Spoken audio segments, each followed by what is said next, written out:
ओम शांति। 29 जुलाई 2025 बाबा के महावाक्य। आज बाबा कहते, मीठे बच्चे, इस शरीर की वैल्यू तब है जब इसमें आत्मा प्रवेश करे, लेकिन सजावट शरीर की होती है, आत्मा की नहीं। प्रश्न, तुम बच्चों का फर्ज क्या है? तुम्हें कौन सी सेवा करनी है? तुम्हारा फर्ज है अपने हम जीन्स को नर से नारायण, नारी से लक्ष्मी बनने की युक्ति बताना। तुम्हें अब भारत की सच्ची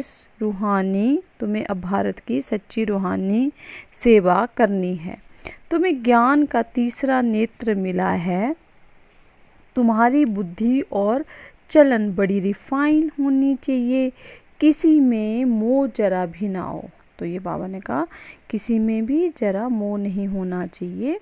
आज का गीत चला, नैनहीन को राह दिखाओ, ओम शांति। फिर बाबा कहते, डबल शांति। तुम बच्चों को रिस्पॉन्ड करना चाहिए, ओम शांति। हमारा स्वधर्म है शांति। तुम अभी शांति के लिए थोड़े ही कहाँ जाएंगे। मनुष्य मन की शांति के लिए साधु संतों के पास जाते हैं ना। अब मन बुद्धि तो है आत्मा के ऑर्गन्स। जैसे ये शरीर के ऑर्गन्स हैं, वैसे मन बुद्धि और बाबा कहते चक्षु।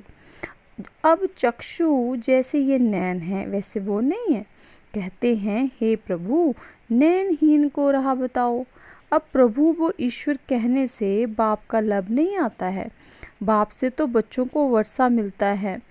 यहाँ तो तुम बाप के सामने बैठे हो, पढ़ते भी हो। तुमको कौन पढ़ाते हैं? तुम ऐसे नहीं कहेंगे कि परमात्मा वो प्रभु पढ़ाते हैं, तुम कहेंगे शिव बाबा पढ़ाते हैं।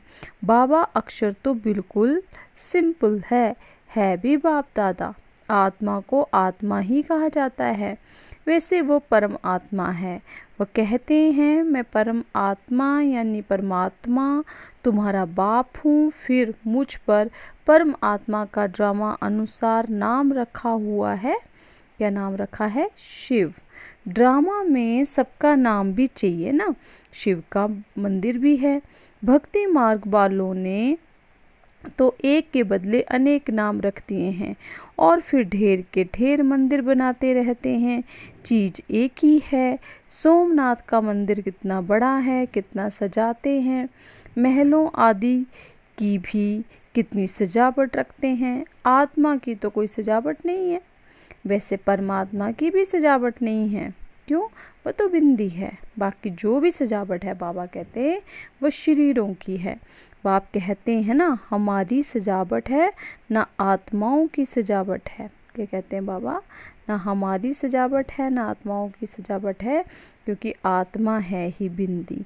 इतनी छोटी बिंदी तो कुछ पाठ बजा ना सके। वो छोटी सी आत्मा शरीर में प्रवेश करती है तो शरीर की कितने प्रकार की सजावट होती है। देखो, मनुष्यों के कितने नाम हैं। किंग क्वीन की सजावट कैसे होती है।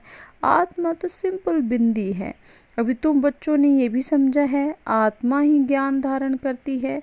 बाप कहते हैं, मेरे में भी ज्ञान है ना, शरीर में थोड़े ज्ञान होता है। मुझ आत्मा में ज्ञान है। मुझे ये शरीर लेना पड़ता है तुमको सुनाने के लिए। शरीर बिगर तो तुम सुन ना सको। अब ये गीत बनाया है, नैनहीन को राह बताओ। क्या शरीर की राह बतानी है? बाबा पूछते, नहीं, आत्मा को राह दिखानी है। आत्मा ही पुकारती है।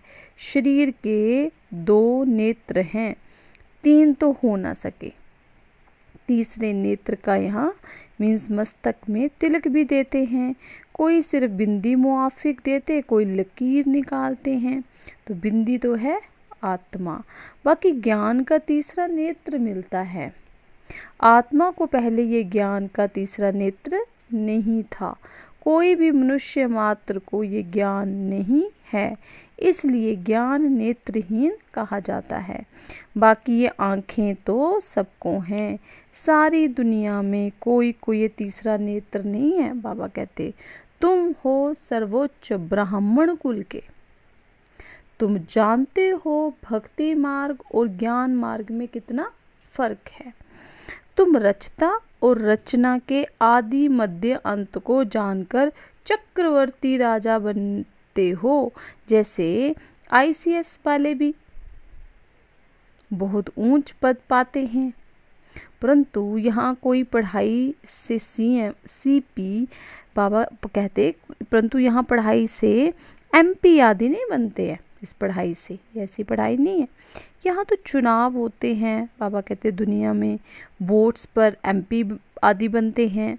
अभी तुम आत्माओं को बाप की श्रीमत मिलती है, और कोई भी ऐसे नहीं कहेंगे कि हम आत्मा को मत देते हैं। वो तो सब है देह अभिमानी। बाप ही आकर देही अभिमानी बनना सिखलाते हैं। सब हैं देह अभिमानी। मनुष्य शरीर का कितना भभका रखते हैं, कितना रहता गुमान शरीर का। यहाँ तो बाप आत्माओं को ही देखते हैं। शरीर तो विनाशी, वर्थ नॉट ए पेनी है ये शरीर। जानवरों की तो फिर खाल आदि बिकती है।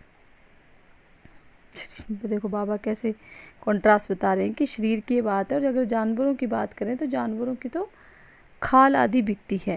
मनुष्य का शरीर तो कोई काम में नहीं आता, इससे तो जानवरों का शरीर भी अच्छा है। अब बाप आकर वर्थ पाउंड बनाते हैं। तुम बच्चे जानते हो अभी हम सो देवता बन रहे हैं, तो ये नशा चढ़ा रहना चाहिए, परंतु ये नशा भी नंबर बार पुरुषार्थ अनुसार रहता है। धन का भी नशा होता है ना। अभी तुम बच्चे बहुत धनवान बनते हो, तुम्हारी बहुत कमाई हो रही है, तुम्हारी महिमा भी अनेक प्रकार की है। तुम फूलों का बगीचा बनाते हो। सत्य को कहा जाता है गार्डन ऑफ फ्लावर्स। इसका सैपलिंग कब लगता है बताओ, ये किसको भी पता नहीं। तुमको बाप समझाते हैं, बुलाते भी हैं, हे बागवान आओ। उनको माली नहीं कहेंगे। माली तुम बच्चे हो जो सेंटर संभालते हो। माली अनेक प्रकार के होते हैं और बागवान एक ही है। मुगल गार्डन के माली को पगार भी इतना बड़ा मिलता होगा ना, बगीचा ऐसा सुंदर बनाते हैं जो सब देखने आते हैं। मुगल लोग बहुत शौकीन होते थे। उनकी स्त्री मरी तो ताजमहल बनाया, उनका नाम चला आता है। कितने अच्छे अच्छे यादगार बनाए हैं। तो बाप समझाते हैं मनुष्य की कितनी महिमा होती है। मनुष्य तो मनुष्य ही है। लड़ाई में ढेर के ढेर मनुष्य मरते हैं, फिर क्या करते हैं, घास लेट पेट्रोल डाल खलास कर देते हैं। कोई तो ऐसे ही पड़े रहते हैं, दफन थोड़े करते हैं उनको, कुछ भी मान नहीं। तो अब तुम बच्चों को कितना नारायणी नशा चढ़ना चाहिए। ये है विश्व के मालिक बने का नशा। सत्य नारायण की कथा है तो जरूर नारायण ही बनेंगे। आत्मा को ज्ञान का तीसरा नेत्र मिलता है, देने वाला है बाप। तिजरी की कथा भी है। इन सब का अर्थ बाप बैठ समझाते हैं। कथा सुनाने वाले कुछ भी नहीं जानते, अमर कथा भी सुनाते हैं। अब अमर कथा तो बाबा कहते हैं अब अमरनाथ पर कहाँ दूर दूर जाते हैं, बाप तो यहाँ आकर सुनाते हैं, ऊपर तो सुनाते नहीं हैं। वहाँ थोड़े पार्वती को बैठ अमर कथा सुनाई। ये कथाएं आदि जो बनाई हैं बाबा कहते हैं ये भी ड्रामा में नूंद है, फिर भी होगा। बाप बैठ तुम बच्चों को भक्ति और ज्ञान का कॉन्ट्रास्ट बताते हैं। अभी तुमको ज्ञान का तीसरा नेत्र मिला है।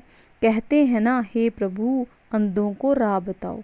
भक्ति मार्ग में पुकारते हैं, बाप आकर तीसरा नेत्र देते हैं, जिसका कोई को पता नहीं है सिवाय तुम्हारे। ज्ञान का तीसरा नेत्र नहीं है तो कहेंगे चूंचा धुंधकारी। आंखें भी कोई की कैसी होती है ना, कोई की बहुत शोभावान आंखें होती हैं। फिर उस पर इनाम भी मिलता है आंखों की खूबसूरती के लिए। फिर नाम रखते मिस इंडिया, मिस फलानी। तुम बच्चों का बाप क्या से क्या बनाते हैं। वहाँ तो नेचुरल ब्यूटी रहती है। श्री कृष्ण की इतनी महिमा क्यों है, क्योंकि सबसे जास्ती ब्यूटीफुल बनते हैं श्री कृष्ण। नंबर 1 में कर्मातीत अवस्था को पाते हैं, इसलिए नंबर 1 में गायन है। ये भी बाप बैठ समझाते हैं।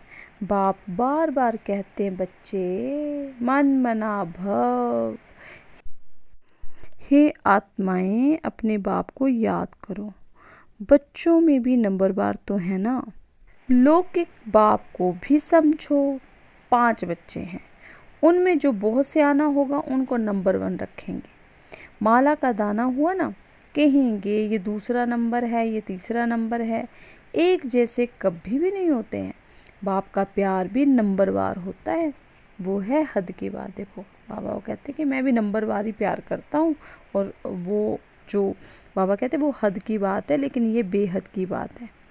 जिन बच्चों को ज्ञान का तीसरा नेत्र मिला है उनकी बुद्धि और चलन आदि बड़ी रिफाइन होती है। एक किंग ऑफ फ्लावर होता है तो ब्रह्मा और सरस्वती किंग क्वीन फ्लावर ठहरे। ज्ञान और याद दोनों में तीखे हैं। तुम जानते हो हम देवता बनते हैं, फिर मुख्य हैं 8 रत्न बनते हैं। पहले पहले है फूल, फिर युगल दाना। ब्रह्मा सरस्वती जो माला में दिखाते हैं ना, वो बाबा कहते माला से मरते हैं ना। वास्तव में तुम्हारा पूजन नहीं है। क्या बोला बाबा ने? वास्तव में तुम्हारा पूजन नहीं है, क्या है? सिमरन है। जो माला फेरते उसमें सिमरन करते हैं, तो उसमें पूजन नहीं है। बाबा कहते तुम्हारे ऊपर फूल नहीं चढ़ सकते हैं, फूल तब जड़े जब शरीर भी पवित्र हो। यहाँ कोई का भी शरीर पवित्र नहीं है। जैसे हम बाबा के हम ब्राह्मण बच्चे बने तो बाबा ने बोला गायन तो है पर पूजन नहीं होगा। पूजन तब होगा जब शरीर भी पवित्र होगा। सब विष से पैदा होते हैं, इसलिए फिर क्या कहा जाता है उनको? विकारी। इन लक्ष्मी नारायण को कहते ही हैं संपूर्ण निर्विकारी। बच्चे तो पैदा होते होंगे ना, ऐसे तो नहीं कोई ट्यूब से बच्चा पैदा हो जाएगा। ये भी सब समझने की बातें हैं। तुम बच्चों को यहाँ 7 रोज भट्टी में बिठाया जाता है। भट्टी में ईंटें कोई तो पूरी पक जाती हैं, कोई कच्ची रह जाती हैं। भट्टी का मिसाल देते हैं। अब ईंट की भट्टी का थोड़े शास्त्रों में वर्णन हो सकता है। फिर उसमें बिल्ली की भी बात है। गुलब काबली की कहानी में भी बिल्ली का नाम दिखाया है। दीवे को बुझा देती थी। तुम्हारा भी ये हाल होता है ना, माया बिल्ली बिघन डाल देती है, तुम्हारी अवस्था कोई गिरा देती है। देह अभिमान है पहला नंबर, फिर और विकार आते हैं। मोह भी बहुत होता है। बच्ची कहे मैं भारत को स्वर्ग बनाने की रूहानी सेवा करूंगी, मोहवश माँ बाप कहते हम अलाउ नहीं करेंगे। देखो कितना मोह है। बाबा कहते तुम्हें मोह की बिल्ली या बिल्ला नहीं बनना है। तुम्हारी एम ऑब्जेक्ट ही ये है। बाप आकर मनुष्य से देवता, नर से नारायण बनाते हैं। तुम्हारा भी फर्ज है अपने हम जीन्स की सेवा करना, भारत की सर्विस करना। तुम जानते हो हम क्या थे, क्या बन गए हैं। अब फिर पुरुषार्थ करो राजाओं का राजा बनने के लिए। तुम जानते हो हम अपना राज्य स्थापन करते हैं, कोई तकलीफ की बात नहीं है। विनाश के लिए भी ड्रामा में युक्ति रची हुई है। आगे भी मुसलों से लड़ाई लगी थी। जब तुम्हारी पूरी तैयारी हो जाएगी, सब फूल बन जाएंगे, तब बाबा कहते विनाश होगा। कोई किंग ऑफ फ्लावर हैं, कोई गुलाब, कोई मोतियां हैं। हर एक अपने को अच्छी रीति समझ सकते हैं कि हम अक हैं, वो फूल हैं। बहुत हैं जिनको ज्ञान की कुछ धारणा नहीं होती है। नंबरवार तो बनेंगे ना, या तो बिल्कुल हाईएस्ट या तो बिल्कुल लोएस्ट। राजधानी यहाँ ही बनती है। शास्त्रों में तो दिखाया है पांडव गल मरे, फिर क्या हुआ कुछ भी पता नहीं। कथाएं तो बाबा कहते बहुत बनाई हैं, ऐसी कोई बात है नहीं। परंतु अभी तुम बच्चे कितने स्वच्छ बुद्धि बनते हो। बाबा तुमको बहुत प्रकार से समझाते रहते हैं, कितना सहज है। सिर्फ बाप को और बरसे को याद करना है। बाप कहते हैं मैं ही पतित पावन हूँ। तुम्हारी आत्मा और शरीर दोनों पतित हैं। अब पावन बनना है। आत्मा पवित्र बनती है तो शरीर भी पवित्र बनता है। अभी तुमको बहुत मेहनत करनी है। बाप कहते हैं बच्चे बहुत कमज़ोर हैं, याद भूल जाती है। बाबा खुद अपना अनुभव बताते हैं। भोजन पर याद करता हूँ, शिव बाबा हमको खिलाते हैं और मैं फिर भूल जाते हैं। फिर स्मृति में आता है तुम्हारे में भी नंबरवार पुरुषार्थ अनुसार हैं। कोई तो बंधन मुक्त होते हुए फिर फंस मरते हैं। धर्म के भी बच्चे बना देते। अभी तुम बच्चों को ज्ञान का तीसरा नेत्र वाला बाप मिला हुआ है। इनको फिर नाम दिया है तीजरी की कथा, अर्थात तीसरा नेत्र मिलने की कथा। अब तुम नास्तिक से आस्तिक बनते हो। बच्चे जानते हैं बाप बिंदी हैं, ज्ञान का सागर हैं। वो तो कह देते नाम रूप से न्यारा है। अरे ज्ञान का सागर तो ज़रूर ज्ञान सुनाने वाला होगा ना। इनका रूप भी लिंग दिखाते हैं, फिर उनको नाम रूप से न्यारा कैसे कहते। सैकड़ों नाम रख दिए हैं। बच्चों की बुद्धि में ये सारा ज्ञान अच्छी रीति रहना चाहिए। कहते भी हैं परमात्मा ज्ञान का सागर है, सारा जंगल कलम बनाओ तो भी अंत नहीं हो सकता है। अच्छा, मीठे मीठे सिक्के लदे बच्चों प्रति माता पिता बाप दादा का याद प्यार और गुड मॉर्निंग। रूहानी बाप की रूहानी बच्चों को नमस्ते। रूहानी बच्चों की रूहानी बाप दादा जी को याद प्यार, गुड मॉर्निंग, नमस्ते। धारणा के लिए मुख्य सार। नंबर 1 पॉइंट, अभी हम बाप द्वारा वर्थ पाउंड बने हैं। हम सो देवता बनने वाले हैं।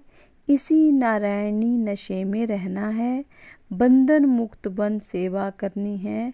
बंधनों में, अंडरलाइन करें, बंधनों में फंसना नहीं है। सेकंड पॉइंट, ज्ञान योग में तीखे बन माता पिता समान किंग ऑफ फ्लावर बनना है। तो कौन है आज हम? King of flower. और अपने हम जीन्स की सेवा करनी है। आज की ब्लेसिंग्स, अपने सर्व खजानों को अन्य आत्माओं की सेवा में लगाकर सहयोगी बनने वाले सहज योगी भव। सहज योगी बनने का साधन है सदा अपने को संकल्प द्वारा, वाणी द्वारा और हर कार्य द्वारा विश्व की सर्व आत्माओं के प्रति सेवाधारी समझ सेवा में ही सब कुछ लगाना। जो भी ब्राह्मण जीवन में शक्तियों का, गुणों का, ज्ञान का व श्रेष्ठ कमाई के समय का खजाना बाप द्वारा प्राप्त हुआ है, बाबा कहते हो सब सेवा में लगाओ, अर्थात सहयोगी बनो, तो फिर सहयोगी बन ही जाएंगे। लेकिन सहयोगी नहीं बन सकते हैं जो संपन्न हैं, लेकिन सहयोगी वही बन सकते हैं, बाबा कहते जो संपन्न है। सहयोगी बनना अर्थात महादानी बनना। आज का स्लोगन, बेहद के वैरागी बनो तो आकर्षण के सब संस्कार सहज ही खत्म हो जाएंगे। अव्यक्त इशारे संकल्पों की शक्ति जमा कर श्रेष्ठ सेवा के निमित्त बनो। जैसे अपने स्थूल कार्य के प्रोग्राम को दिनचर्या प्रमाण सेट करते हो, ऐसे अपनी मनसा समर्थ स्थिति का प्रोग्राम सेट करो तो संकल्प शक्ति जमा होती जाएगी। अपने मन को समर्थ संकल्पों में बिजी रखेंगे तो मन को अपसेट होने का समय ही नहीं मिलेगा। मन सदा सेट अर्थात एकाग्र है तो स्वतः अच्छे वाइब्रेशन फैलते हैं और फिर सेवा होती है। ओम शांति, ओम शांति, ओम शांति।